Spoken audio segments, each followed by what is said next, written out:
Welcome to the podcast from the Swamp. At Baseball Park, Weiersburg, Germany. Brought to you by the Solingen Alligators Baseball Club. Smashing runs since 1991.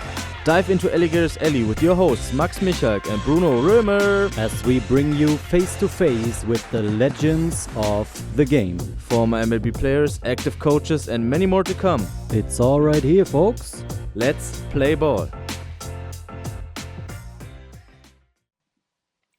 So another episode from the Swamp. Nice to have have all you guys here for the next episode with our guest today, John Casey. If you got questions about what the ABCA has to do with him and what he did for the ABCA, just hang on and listen to the podcast. It's gonna be fun. Thank you, John, for taking the time and being here with us. Thank you. I appreciate it. I appreciate the invite. You know, I've had in all my trips over to Europe to help coaches, I had nothing but tremendous, awesome time. So happy to give back. Great. Perfect. Just one thing, Max, could you position yourself a little bit more center in the... Yeah, great. To start off, please let us and let the audience know how was your first contact with baseball? How did you connect it with baseball? Was it your grandfather? Was it your father? Yeah, just let us know a little bit. Yeah, I mean, you know, growing up, I always played a bunch of sports, but somehow baseball got its hooks in me. I always think it was because it was sort of the hardest sport to play, but yet the most satisfying when you got good at it. Mhm. So I sort of liked that. I mean, it was fun to play sports that come easy to you, right? But baseball, you had to work at. It was a skill. But it was also, it's such a great thing to work at a skill and then see it take hold and see the success you have because of your work. And I think that's sort of the part that I really fell in love with. And so that was, I mean, my earliest memories are, you know, we didn't have much growing up. So we had a tennis racket and my grandfather used to roll up tinfoil and throw it to me and I'd hit it. And, you know, there were a lot of games I played, Bruno and Max, where I wish I had that tennis racket, not just a baseball bat, because I think I would have hit it better. But anyway, so, you know, that was it. It was just, it's like everything else. You get introduced to something and that person who introduces you to it matters so much to you that those two things become intertwined, right? And so it was always after school running up and wanting to play with my grandfather. And it just felt that way. And so when we played sports, it is what it is, you know, in terms of I mean, people would have told you I was better in American football than I was in baseball. And I actually got cut from my high school team and came back and played a year because I just felt like, you know, I wanted to show everyone they were wrong in a certain way. And that was sort of it too, because it was a hard game. And so I've had a long career. I've coached for 45 years and still coaching now is as much fun as it was. I think it's a little less nerve-wracking than it was when I first started, when I wasn't sure what I was doing as much as I am now. But I always tell people, always ask you when you've been around a long time, they ask you, you know, what would you do, you know, now that you've been in it? And I say, well, the first thing I would do is I take those first 10 classes I coached and write a letter of apology to every player for how bad I was. Because, you know, we're just figuring it out as you go on. And, you know, I was 23 years old and I was a head coach in college. Okay. So I was a couple of years older than the guys I was coaching. And so it was an interesting dynamic, but it was also those guys were great guys and understanding that. And we sort of figured it out together. But in this game, I've coached 38 years as the head coach at Tufts University. The next 4 years, I was assistant to my son. We were a baseball family. I don't know if you know that. So actually it's changed now. My oldest son is the head coach of the United States Coast Guard Academy. Hmm. My second son, who was the coach at Johnson and Wales University I worked with, has now gone on to become the hitting coach at Division I Northeastern, which is a top 25 team in the country. My third son, Brendan, is the head coach at WPI, right where I'm working with him now. So, and then my fourth son runs the travel baseball organization, the Northeast Longhorns, Chris. So they're all in it. My wife has been an occupational therapist, which is something to do with medicine. And I try to explain to my sons they should have taken after their mother and become doctors and made a lot of money so they could take care of the old man in retirement. But they all decided to become baseball guys, and so we all took the vow of poverty, and we'll just work that and try to make guys better. So that's sort of a quick background, but that's what it meant to me. It's been baseball is about a vehicle to teach all the right things in, and I think it's a unique sport because the game's bigger than any player. It's the only game that starts and ends in the defensive position's hands. Everything else is offensive. And so it's just a different game. And not one guy can do it. Hmm. Right. It takes a team. I mean, and you can't get the same guy up 26 times like you can in American football. Just keep giving the same guy the ball and have him run over people or whatever it is. You can't feed the ball. It's not that way.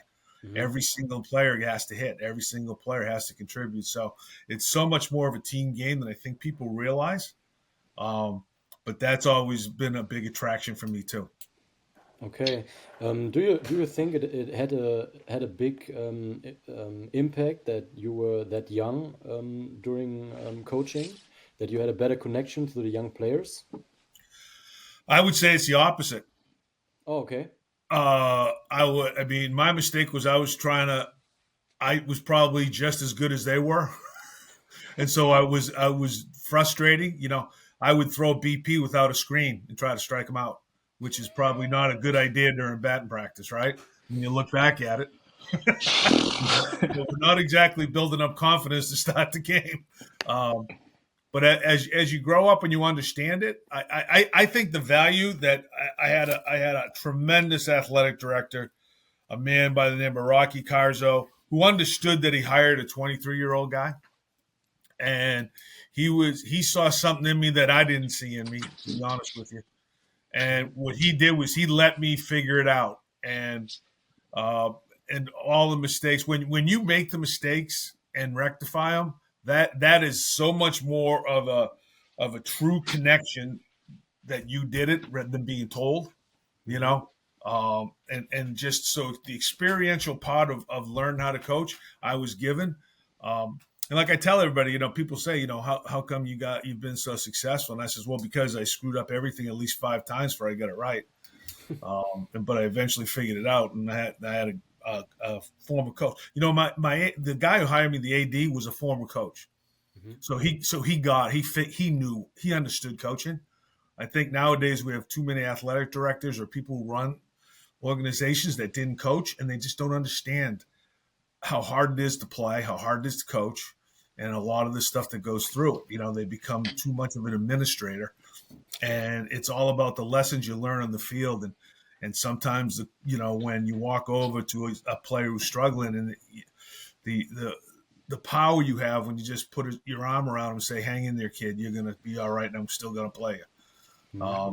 Those moments are the ones that change lives, not someone building a nicer field, So.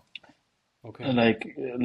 First of all, I love that Bruno and me had the same question in mind, because a couple of weeks ago we had Keith Madison on the Yep. podcast, who also Good started friend. his coaching career pretty young.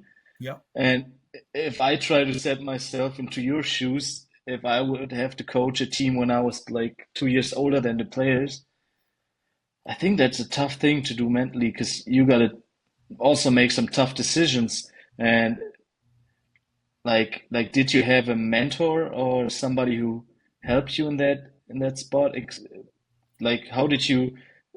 How were you so confident that you can actually help those guys at such a young age? So, Max, I faked it a little bit. Actually, I faked it a lot. Um, I don't think I was confident. I think I was scared. You know what? Um, I was fortunate uh, that we used to travel down to the United States Naval Academy every spring and stay down there and play. And they had a coach named Joe Duff. And for some divine reason, Joe took a liking to me. And when we would scrimmage, he would sit next to me in my dugout and talk to me about baseball. And I learned more about baseball from that man. And just to have an elder statesman take an interest in you was I mean, that's when you started to think you had some value, right? Because that person's saying, well, they're willing to invest time in you. And that's the one thing I've really tried to do through my career is always be available and be more than happy to talk to any coach about anything, because that's how I got there. Someone took the time to take care of me. And so I think that's the least I can do is be available to help others, to do those things. And that's sort of why I'm where I'm at. But it was Joe Duff at Navy who was really good. And then as you progress over the years, Bruce Wheeler at UMass Dartmouth became a very good friend of mine. Walt Riniak, who was the hitting coach of the Red Sox and the White Sox, we spent an awful lot of time together to discuss hitting and how to teach people and how to treat people. So I was really fortunate to have a lot of people. I mean, this project took a lot. It wasn't easy. It was not a one-man job. I needed a lot of help to survive this long. So like you said, was the ABCA actually, were they already founded at that time, and were you a Yes. member? Yeah. Yeah, but that was, the to be honest with you, Max, when I was young, I knew I had to educate myself to try to stay ahead of the players. That's the one thing that I think I learned pretty quickly. I don't think I was great on the mental game part of or the emotional part. I think I was too competitive when we started because I was barely removed from competing, right? But I really got into learning the game and going to clinics and reading about the game. And that was my way I was going to try to help my players, is to try to expand my base of knowledge so I could help them do things and get better. And so that's where the ABCA became a huge part of my career. Mm-hmm. Just going to every clinic, listening to everyone. And again, it was just that whole atmosphere where baseball coaches were willing to share anything with you. I mean, I coached football in college, American football in college for 17 years as well.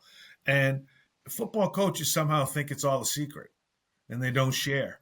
And again, I go back to the theory that baseball coaches realize the game's bigger than them. And I think American football coaches think they're smarter than the game.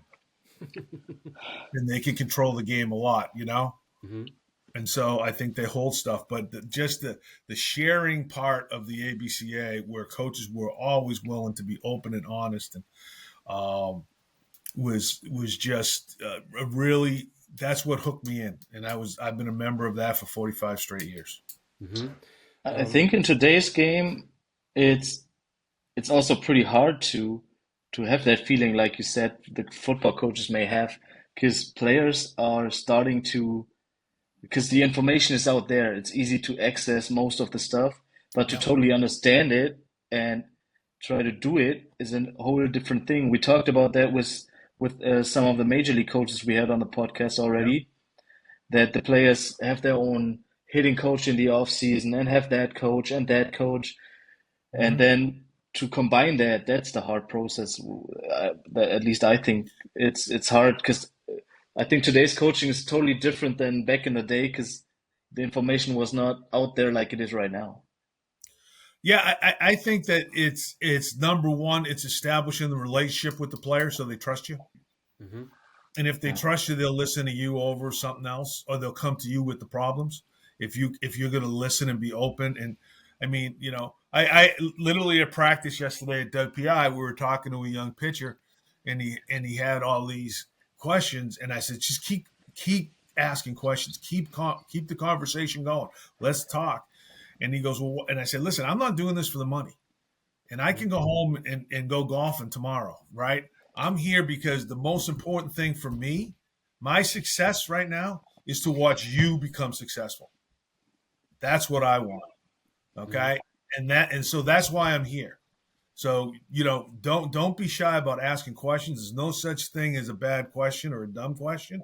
I always tell people the bravest person in the room is the person who raises their hand for a question, because they raise their hand and ask the question, and there's 30 other guys in the room going, oh, I'm so glad he asked that. I want to ask that, but I didn't have the guts to raise my hand, right? And so that person breaks the logjam and gets everyone talking and being and conversing about the subjects they all want to hear. So, and I think that's what the ABCA does so well. It's the center of baseball. It's the center of the baseball universe right now, 100%. And we talk about the all of the new info. I think the new information just affirms what the best coaches have been teaching their whole career.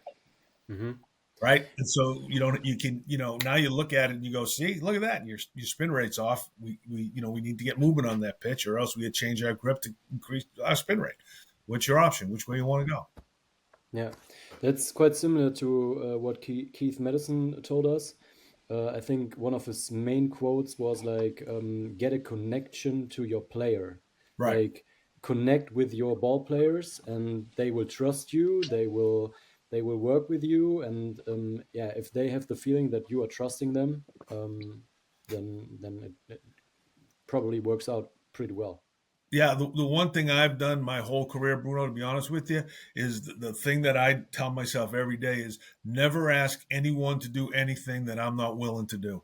And so then you partner with them. It's not like, hey, do this, hey, do this, hey, do this. I know it's no, let's work together.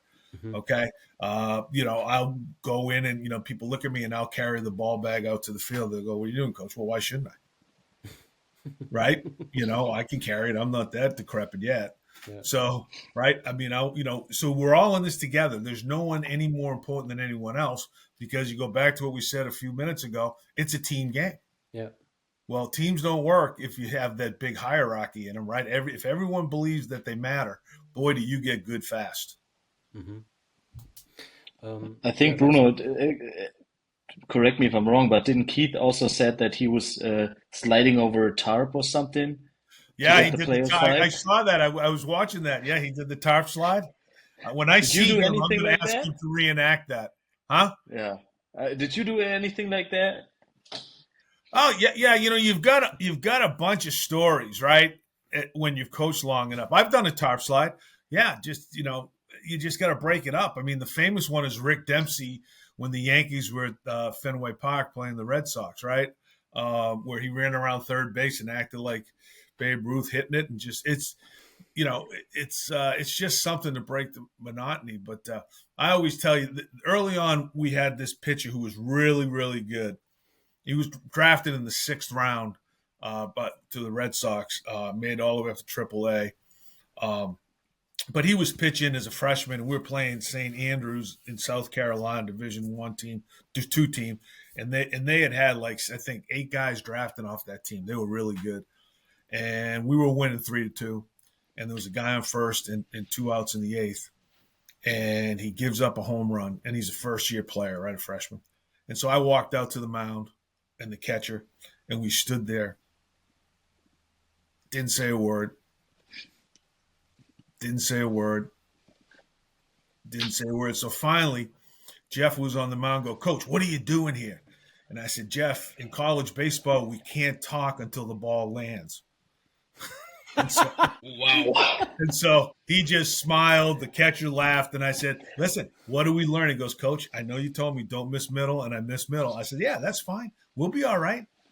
Just want to make sure, you're a first-year guy. We want to make sure this is going to be a big teacher moment for you, and we're gonna go. And that kid was phenomenal the rest of his career, and still tells a story because it's funny. It's good. It's the truth. Yeah, absolutely. I love it.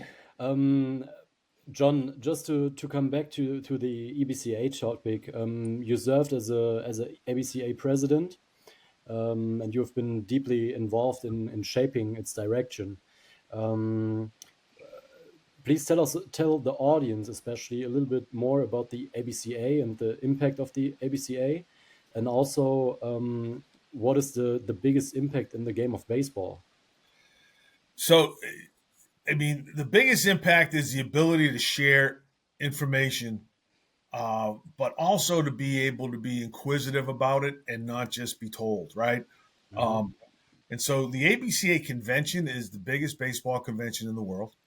The association is the biggest. I think it's one of the biggest coaching organizations in the world with well over 15,000 members. Um, so, I've been fortunate enough, like Keith, where I served as a president, and now I'm the chairman of the board of directors. And actually, I succeeded Keith. So it's not a good position to have to follow a man like him. So he left some really big shoes to fill. So my motto has been just don't screw it up too much. But so the ABCA is the way to learn, but it's not only to learn; it's the way to learn to coach as well. And I think that's the big part. Knowledge is nice, but you have to learn to impart the knowledge and work with people, and that's the big part. So if you come to an ABCA convention, what's amazing is you can't walk 5 feet without people. You see groups of 8, 10 people just talking baseball. And then you have the clinics, and then you have the question and answers, and then you have like Expo Theater, which is, more towards the new innovative technical products, honestly. And then you have hot stove sessions till midnight. And then it's the networking where you meet people and you create relationships, and you can. I look back and even from just my travels, and then I look forward to seeing Tony Klarberg from Sweden every year. Hmm. He's a great man. I mean, he came to Boston. We got him Red Sox tickets. We went out for breakfast. See him at the convention every year. He's a good friend, you know, um, and it's because of that experience that we had, and then the ABCA has done it. And so um, it's the connector of coaches. It's the connector of people in the game of baseball. That's really what it is, and you can get so much out of it, so much. And it's however you want to take out of it. If you're just a clinic guy and want to take a bazillion notes, you got it. If you're a people person and want to talk and just have this dialogue with people, and then you meet people and they connect you with someone else. That's the beauty of it. So the connections never stop. Um, I mean, when I got on to the board of directors of the ABCA, I sat in a room and I looked up and I almost left the room because I didn't feel I deserved to be there with all these people that were I had just heard of and known of as the great coaches in the game, Hmm. and it was like, and then I'll walk around, and I think like the greatest thing that's ever happened to me is I'll walk up to a guy and someone will walk up to me and go, "Hey, coach, I just want to let you know, 3 years ago when I walked up and talked to you, you and I talked for like a half an hour about something. I couldn't believe you took the time to do that." And I'm going, "Well, why wouldn't I?" But it's like the fact that they remembered means you made a difference, right? Hmm. And that's what you're trying to do. And I think that's what the ABCA does. It makes a difference. And we've done a great job. And that's Tommy O'Connell, who's the chairman of the board of ISG, has done a great job of connecting the EBCA and the ABCA now. Hmm. So you can get dual membership, and then with that membership, you get, the vault's open to all the videos you can get from the ABCA, Yeah. and it's years and years of it, and so there's nothing that you can't look at if you want to look at to brush up on something or to get it, or just to look. Sometimes it's just looking at something a different way, or using a better term, Hmm. right? And the way they express it resonates with people a lot better than maybe how you were saying it. So I just think it's a great organization. I've met some of the best people I've known. I always tell people, I'm stealing because every time I go to an ABCA board meeting or even the convention, I come back wanting to be a better person because of the That's people I've met, and so it's really pretty neat. that's awesome. Yeah, that's funny because Bruno and me are planning right now to go visit that ABCA convention next year in Columbus, Ohio. Columbus, So Ohio. Here we yeah, go. First so beer's we're on me, plan. boys. Okay, you can hold me to that. Great. Everybody heard it here. First beers on John. No, because we heard a lot of good stuff, and like you said, we also going to the EBCA meeting in. Is it in November, Bruno? Yeah, it's in Yeah, November in Antwerp. Oh, thank God. Yeah, and we're trying to do that as well to yeah, talk to people, get to pick some knowledge, right. because like it's just very important. But like you said, um, why or do you have any idea why it took so long for the European Coaches Association to get together with the ABCA? Because I think, like you said, it's a big pool of coaching wisdom, and Yeah. yeah, I think everyone gets a little territorial. And I don't mean that in a bad way. I mean, I think they just want to put their arms around people to make sure that they're taken care of, Hmm. and they're not. Sometimes you that mean you do with the best intent, but it might not be as welcoming as you think it looks like. Um, and so I think that you know, like we've done a lot of outreach in the ABCA to try to be as inclusive as we can. We have a great relationship with Major League Baseball. A lot of people in Major League Baseball come to the convention. They speak at the convention, um, and it's just like, to me, it goes back to the one thing we all have in common is the game of baseball, and the one thing we all want is to make it as good an experience as we can for people who play it and teach it the right way, or teach it the best way we know how. Let's put it that way. I don't think there's a right way. I think there's ways that are effective, and some ways are just happen to be more effective than others.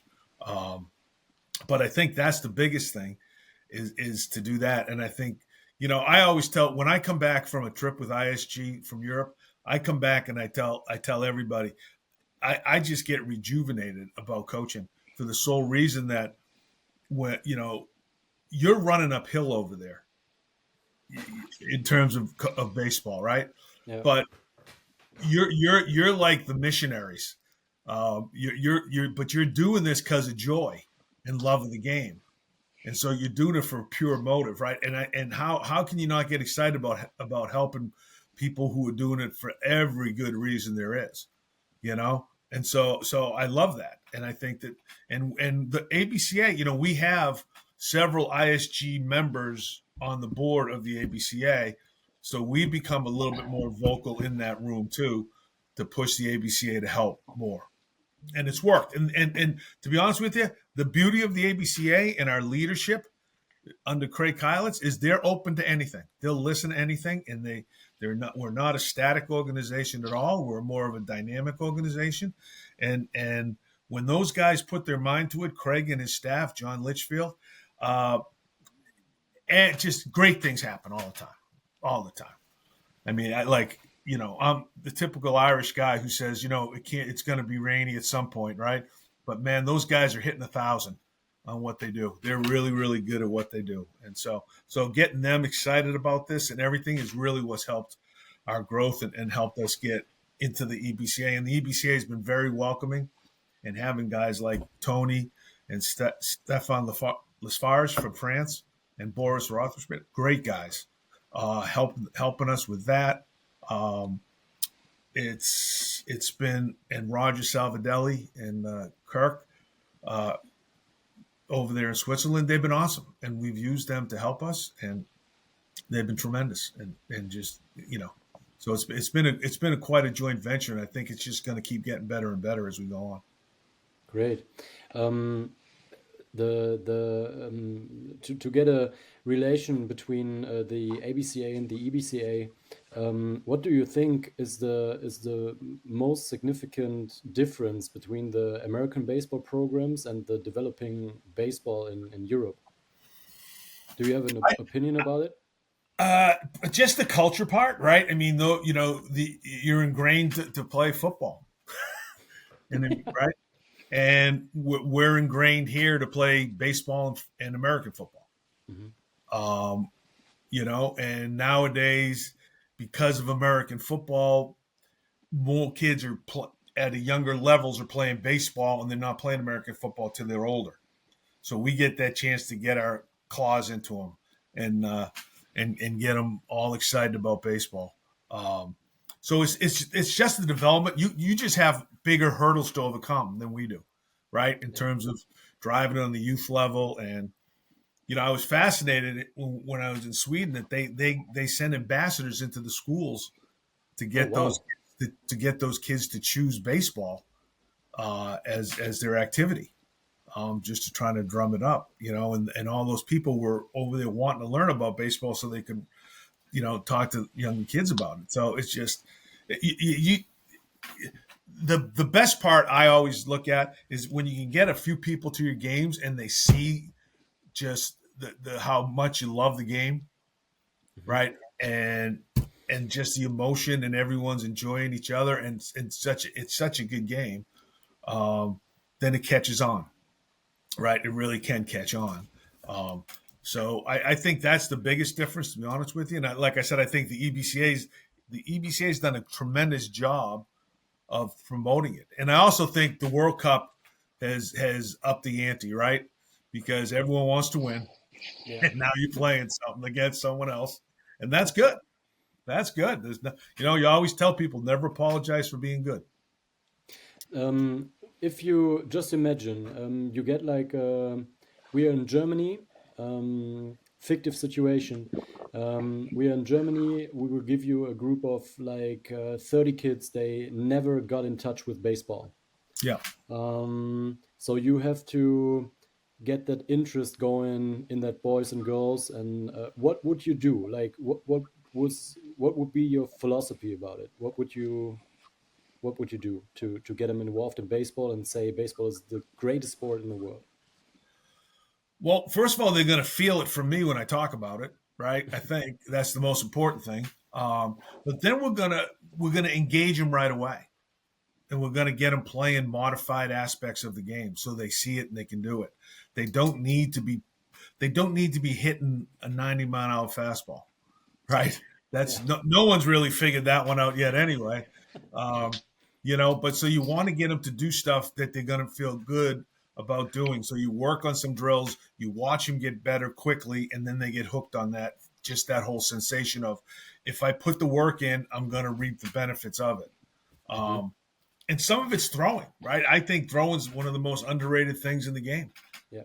If you look at it, there's always a place for someone who throws well on a baseball field, right? There's only one spot for someone who hits well and can't throw, and that's DH. Other than that, and so if I've got 6 DHs, we're in trouble. It's not going to be a good season, right? But so I think that's the part, right? It's to make it fun, and not be tedious in the way you teach the game, but have fun and enjoy the game, and understand that we're going to mess up sometimes. I mean, it's okay, it's fine, it's part of the process. And so I think that that's the biggest thing. It's when I only coached my youngest son's baseball team because I was in season all the time. And all we ever did as 10-year-old all-stars was throw the ball. And this is something I'll tell you to do. You go out in the field and you throw the ball straight up in the air with backspin like it's a pop-up, and your throwing mechanics are really good because your shoulders are lined up, you're behind the ball, you create the spin, and it sort of comes back to you, right? Yeah. So when you're a 10-year-old, what's the best thing in the world is catching fly balls, right? So we would start practice all spread around the field, and they throw the fly balls to themselves. And they would laugh and have fun and do it. And that 10-year-old team was beating 12-year-old all-star teams because we could throw and catch better than anyone else. And our kids didn't even know they were doing it. They were just having fun. So it's like some of these drills are really fun, and you work at it and you don't overcoach it. You let them figure it out a little bit. It's the same thing I'm coaching in college for years. Just keep being athletic. Yeah. Don't lose athleticism when you play. Keep being athletic. and so our pitchers are bouncing down the mounds back and forth and then throwing. And I'm going, how come you can throw better there than you can when you're thinking about it? Stop thinking about it. Yeah. Right? Get in a flow state. Trust your athleticism. Don't make it harder than it is. Mhm. Right. And so those are the things we do. All right. So you said that you've been to Sweden to coach, and Yep. also in Switzerland. I think it's so funny because all the guys we talked to somehow connect in any way. We had Andy Berglund a couple of weeks ago, who's coaching in Sweden and been there for a long time, and now is also coaching the Swedish national team at the Euros this month. And he's gonna play against his colleague and friend Eric Solgaard in the group Sure. stages, which I'm like, baseball is, even though it's like spread over different continents, it's still a small game somehow. Because like you said at the ABCA meetings, you always meet the same guys sometimes and Right. Yeah. talk about stuff. But how was your journey? How did you get to Europe, and what countries did you see in your time here? Like you said, Sweden already. Yeah. So I Tommy O'Connell, who is the chairman of the board at ISG, asked me to get involved, and I said I would try. I had first gone over to Sweden to do it, and then he asked me to get involved with the board. So since then, I've done a clinic in Ireland and France.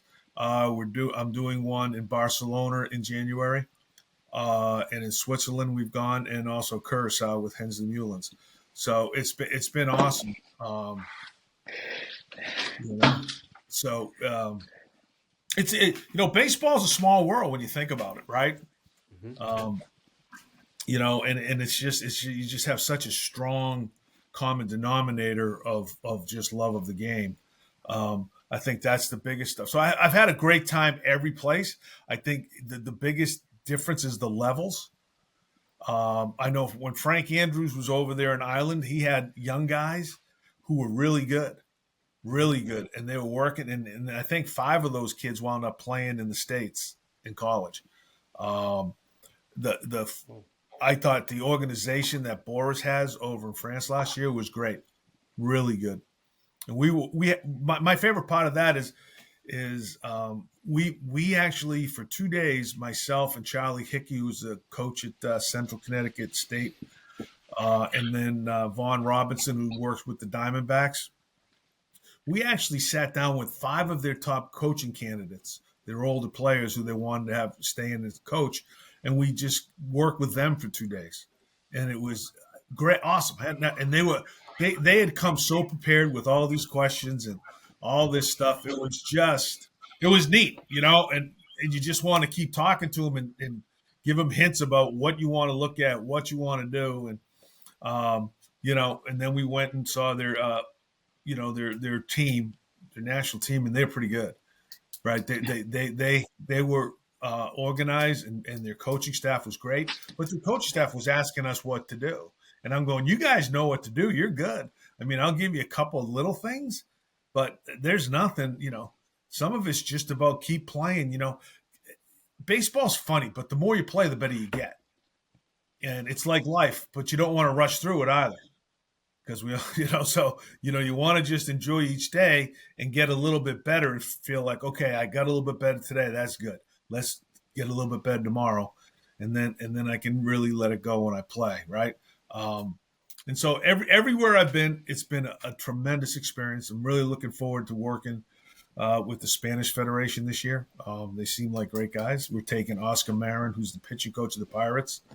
And Brian Murphy's going with me, who was the former head coach of William and Mary, now the head coach of Merrimack University. So really good guys. That's the secret right there, fellas. I take really good coaches with me so they make me look good. So it's all about recruiting. The Nice. funny thing is we have one kid in our U15 team who isn't no judging, but who isn't the best baseball player in the world, like Yeah. let's say it that way. And he has some issues catching the ball, is a little bit afraid of the ball, catching fly balls, even though ground balls and stuff like this. And last weekend, I think they had a league game, and he was playing in right field, and there was the final out, like the final, the final out, the final Yeah. fly out, and he was standing under the ball and collides Yeah. with Yeah. some of his teammates, and the teammate, well, it looked like the teammate hold his hand to get to get the ball in the glove. And you know what? I was so happy for him that he Right. catches that ball, and I felt so much. I was feeling so great about it. Yeah. That was amazing. Yeah, it is. Yeah. It's the best part, right? You And need the thing everybody. is, with that, the guy I coach, like I'm the coach of the under 15 team. Yeah. Today at practice, he was a totally different guy. Like That's right. he was so passionate and he worked his behind off, and that was so Yeah. good. The only thing you also have to know, Bruno was holding his hands up, but he was the field umpire, so You're talking showing a about little being bit of neutral. not quite impartial, Bruno. Yeah. But see, That's fine. that's the beauty of the game, Max, right? That catch, that moment can change someone and change how they view themselves, right? And you can't hide in a team in baseball. Yeah. You know, you can't be a guy who just sort of runs but never does anything, but you're on the team. No, you've got to do your job. And so that's what's awesome about that is now he feels like I've contributed, and now it feels good, right? So, it motivates you to do more and want to do more, and you get rid of the fear. Yeah, that's beautiful. Yeah. Also, like you said, you've never been to Germany yet, right? To coach. No, not Oh, yet. Then hereby we, the Solingen Alligators, invite you to come to the best field in Europe, in our opinion, if it's not raining. And you can come visit us. The beer here would be on us this time, so then we should be Okay. good. All right, deal. I We know would because love to have you. Duke Dix is a good friend. Yeah, Duke He's is a a good man. machine. I He's met the Duke guy. when we were in Curacao and oh, got to okay. know him and his family. And he's just a classy man, and he's a great family man. And that's, it was awesome and we just sat around until, we get done with clinics, and we sit around until 2:30 in the morning talking baseball. Great. You Yeah. met him during the Curacao Baseball Week? Yep. All right. Yeah. Cool. Nice. Awesome. Yeah, Max, go on. I have to see. We talked about so much stuff already. Um, what would you say is something that we in Europe, in European baseball, can focus on to get to that next level? We got like we're already like in international tournaments. We're getting there. Like the Czech team Yeah. that came to the World Baseball Classics now. I think it was yesterday, no, 2 days ago, the under 18 national team of Germany lost in extra innings against Chinese Taipei, which was pretty close. So game. we're getting up there. That Right. was a great game. Did you Yeah. did Took you me. did you watch it, John? No, I didn't. Okay, Sorry. because it was quite a nice game because they were tied until the seventh inning, and Yeah. in the extras with the extra base runners there were some situations, and the Taipei guys scored 4 more runs. Yeah. Germany couldn't follow, but it was impressive to see, really. Right. Yeah. To answer your question, Max, I think homegrown players are the answer. I do. I mean, that's what the Czechs did, right? They were all homegrown guys, and there's just great pride in that, and that spreads faster. And it's a little slower process. I get that, but there's also that whole aspect of team camaraderie and everyone being closer and pulling for each other, as opposed to bringing in the free agent at the last second who's going to, right? It's tough, right? It's tough when you know that you want your friend there and you play better. I always told our guys when we had a team, you can't make guys be close. You can't do it. You can try to create environments where guys want to be, tight. But I always tell our guys, here's the first rule: everyone has to respect each other. That's it. That's the one. There's nothing about that. But if you actually care about the guy next to you, you're going to play a little harder, right? And you're going to show up, because I used to tell our guys, here's the rule. The easiest thing to do in life is to let yourself down. The hardest thing to do in life is to let down someone you really care about. Mm-hmm. It's like when listen, I'm sitting there with two guys. I'll guarantee you haven't screwed up as much as I have, but you might be close. But anyway, right? Yeah. You screwed up. We all screw up, right? And we get over it. You know what I mean? But man, when you screwed up and you disappointed your mom, boy, did that hurt. Mm-hmm. Right? And that's what happens with a team. When you let down your teammate, man, that hurts. And so you just don't want to do it. So if you can create an environment where everyone cares about each other, then that team takes off. And that's just being around each other a lot. It really is. And going through the same things and feeling the joy when that kid catches the fly ball. Yeah. Right? That's a huge bonding thing for everyone, because you're actually how good a feeling is it that you got excited and felt great because that other person experienced that, right? True. That's awesome. It's awesome, right? And if you have a team full of that and you're excited that your other team they got a hit or did well, boy, you can do unbelievable things. And I think when you develop that as a group over the years, you become really, really good. Really, really good. And that's what's hurting America right now. Is free agency and now all this NIL and transfer portal stuff in colleges. Not good. Not good on that end, put it that way. Not good at developing team, and having guys, because people come and go all the time, come and go, and it's sort of like a business. Mm-hmm. Well, I don't know about you. I'd rather be with family than a business, right? True. If I make my team part of my family, it's going to be so much better. I can just say that's totally true. Like for me, I played for a couple of teams in Germany to play in the first Bundesliga, but it never felt the same like playing for the Alligators at home.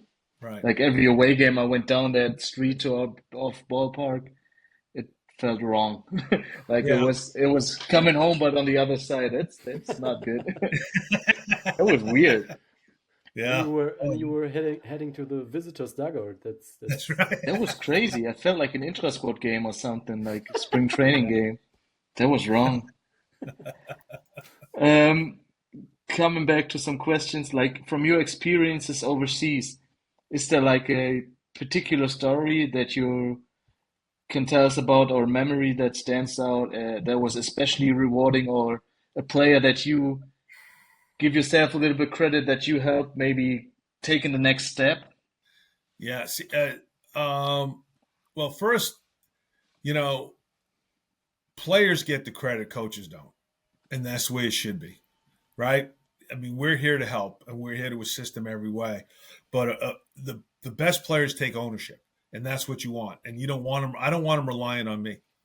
I tell them, if I got a team that all of you feel so empowered by what you know and how you play, then I'm happy to sit here and smile all game. I'll give you one quick story. Again, these are coaching stories. So we're in the finals. We're going to win in New England, we have the ECAC championship, which is the Eastern Colleges Athletic Conference. And so we're going to win it.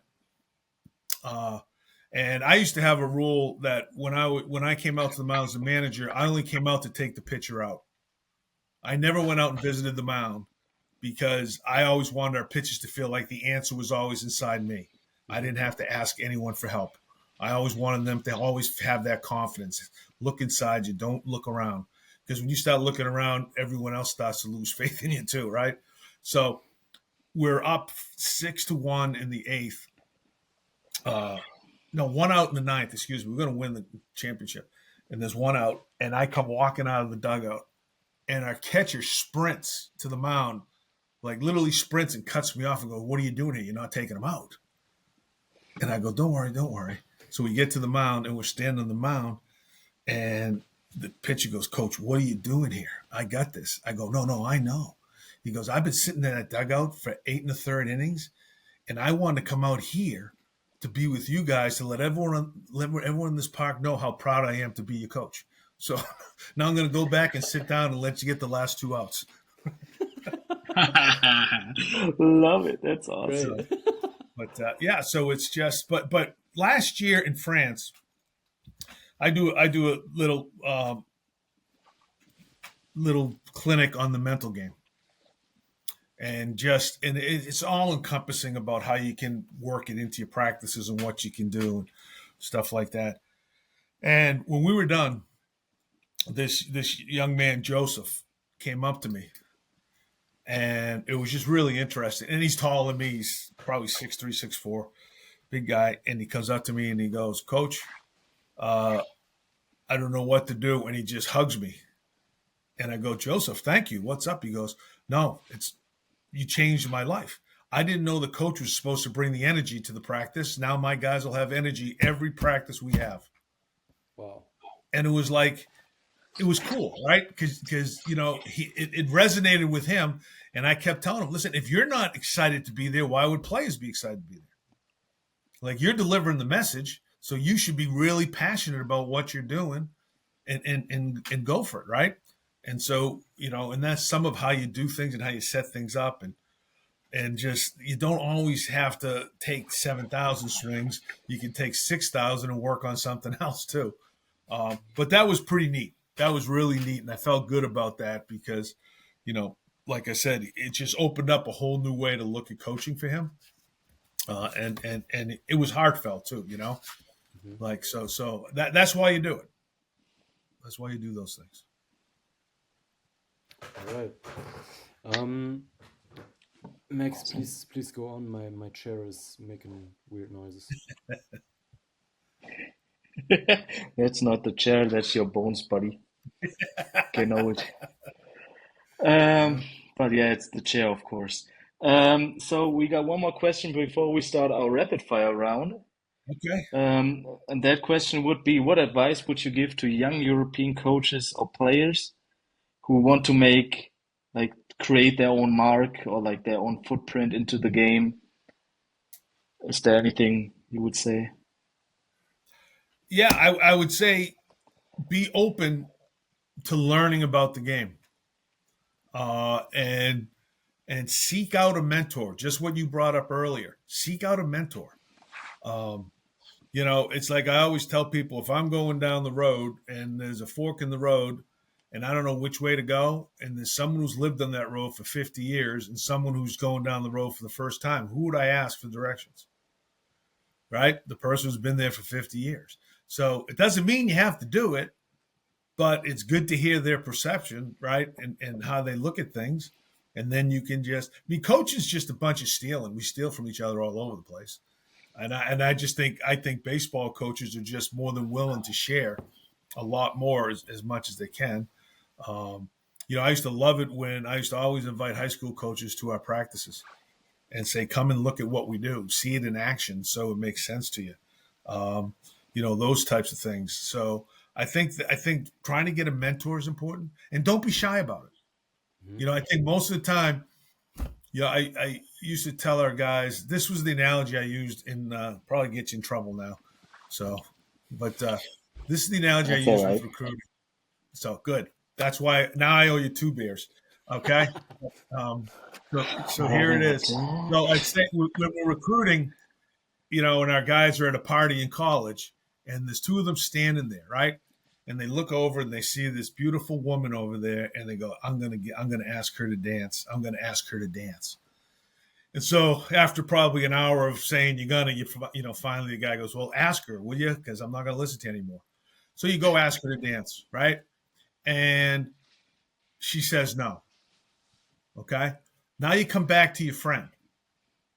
Okay. And you know what most people will say? She wasn't that good looking really anyway, Mm-hmm. right? Most people will tear down what they can't get. Mm-hmm. Okay. I used to tell him, I want the guy who comes back to his friend and he goes, not only did she not want me to dance, but I'm now going to find a way to have her marry me. I'm going to work hard on myself to make myself irresistible to her. Okay. And the answer is to improve myself, not to tear someone else down. Mm-hmm. And that's the guy I want. I want the guy who's saying, I got to find a way to make this work. right? And that's the guy. And when you find a guy who's instinctively like that, that's your captains. Those are your leaders. Those are the guys you build your team around because it's infectious, right? And so that's what you want. You want guys that don't tear stuff down. You want people who build stuff up. Mm-hmm. And so that's what I would tell young coaches. Be around people who build stuff up. Be around people who are positive. Okay? There's enough negativity in the game. There's too many bad hops. There's too many bad calls. There's wind. There's rain, right? We played a championship game on AstroTurf and won our league championship, and it rained all day, and we were yelling, more rain in the dugout, just because it wasn't going to make a difference to us. Mm-hmm. And we're proving that by saying it doesn't matter. We're still going to play well. And so it's just find that positivity and find that mentor and find that person who always wants to get better, not the person who wants to tear things down. If young coaches can do that, they'll accelerate their growth. The more you can learn through others' experiences, the faster your growth is. If it's just you doing it, it's a hard, bumpy road because it's a solo road, you know? I can already imagine going to that ABCA meeting and talking to John for like 4 or 5 beers more. Yeah, see you working it. I like it. See you working it. I love it. So Bruno, should we start the rapid fire round, or you got some more you want to know? No. I'm good. I just need. Is your chair all right? My chair is all right. I can. You hear that? That's like a wooden chair. Pretty That's old. like me getting out of bed in the morning. Just so you know, Bruno. It's Bruno as well. So, let's go on with the rapid fire round. Here's the intro. Okay, we got an intro. Here we go. So let's start off with the first one. John, short and quick answers. Favorite ABCA convention city you've been to? Okay, so it's Nashville because I like country music, but I think it's going to be Columbus after I hang out with you two guys for a while in January. Only answer that we would have counted.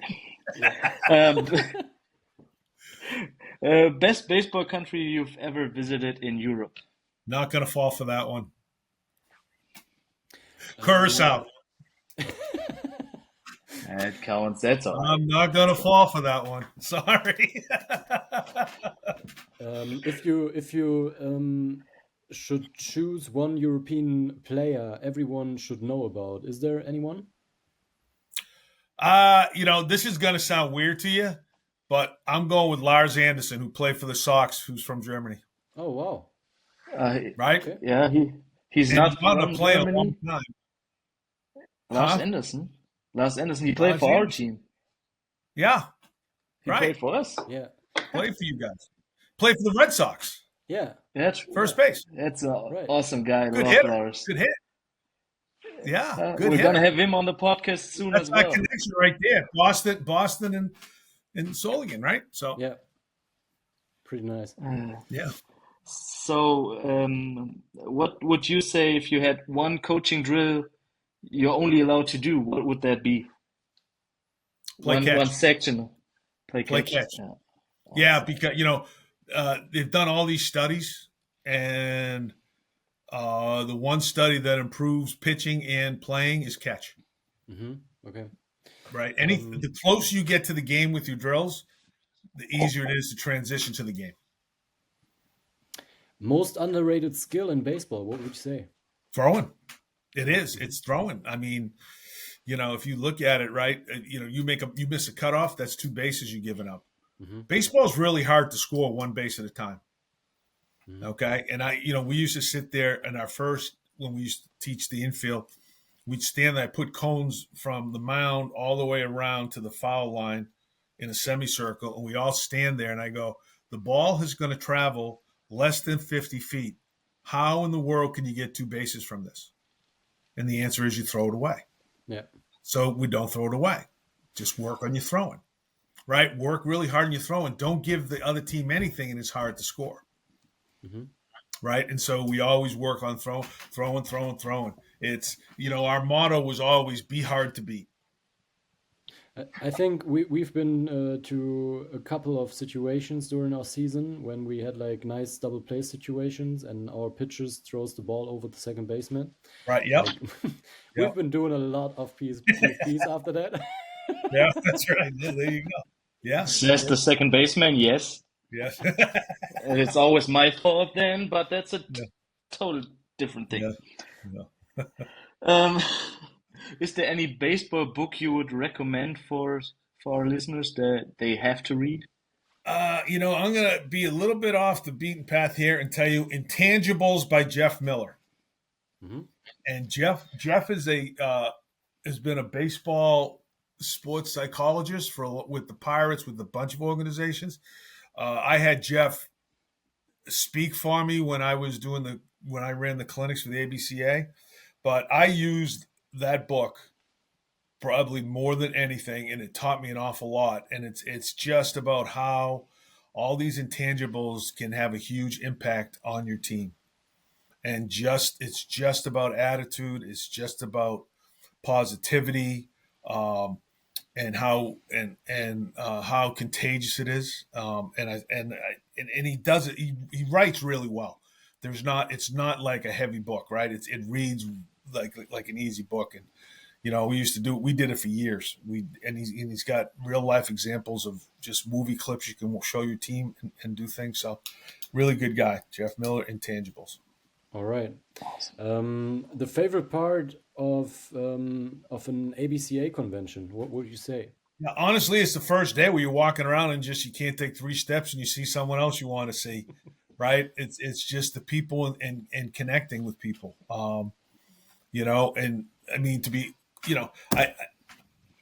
it's harder now doing what I'm doing because you have so many meetings that you don't get out as much as you want to get out and talk to people and just have that leisure time. But I make it a point to be up really early and go have coffee and just see guys and walk around and just want to talk to people and say hi and how you doing and check in with them and all those types of things. So, but that's the favorite part. Is just the connection you have with all those people. Mm-hmm. Awesome. So, and the last question for today's interview will be,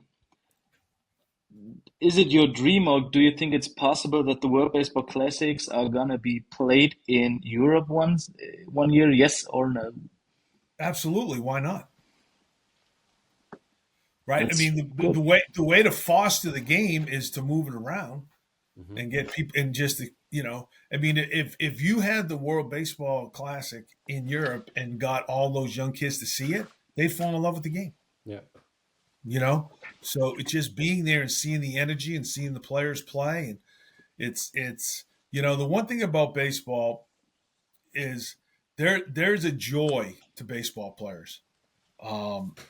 They're when they get that joy, it's awesome, right? And they just have that little bit of kick when they run on the field and they're excited about playing and so I just think that when they see that, that's the way to launch.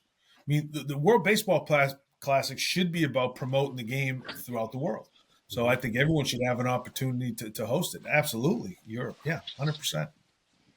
So DBV, have a listen, get in connection with the ABCA, and maybe we can figure something out there. That's right. Let's go. Let's go. So then we would wrap the interview up. Thank you very, very much for your time. I My think pleasure. we could extend this podcast to like a couple more hours because it's so fun talking to you. Yeah. Thank you again for giving us a small German baseball podcast the chance to get to speak to such legends and such impactful people in the game. And well, I can just say thank you again because it's a great opportunity we have right now.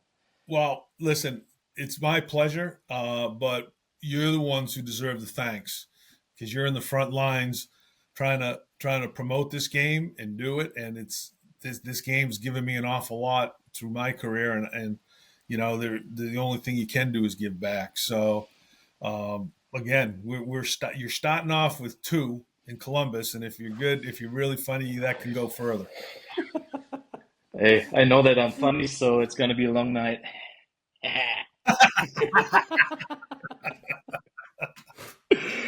Yeah, from my side, also thank you very much, John, for your time. I would take that opportunity to also thanks to Duke Dickerson to make this happen, to help us Yep. out. Yeah, and it would be a pleasure to see you in Columbus next year. That would I be look awesome. forward to it. You got my cell phone, don't you? Yeah, Yeah, and we can connect on WhatsApp, and we're there. We'll just meet and do it. Let's go. great, great. So put the beers in the fridge already. That's it. We got it. That's not a problem. Yes, You too. And if there's anything I can ever do to be a help, let me know. we will. Yeah.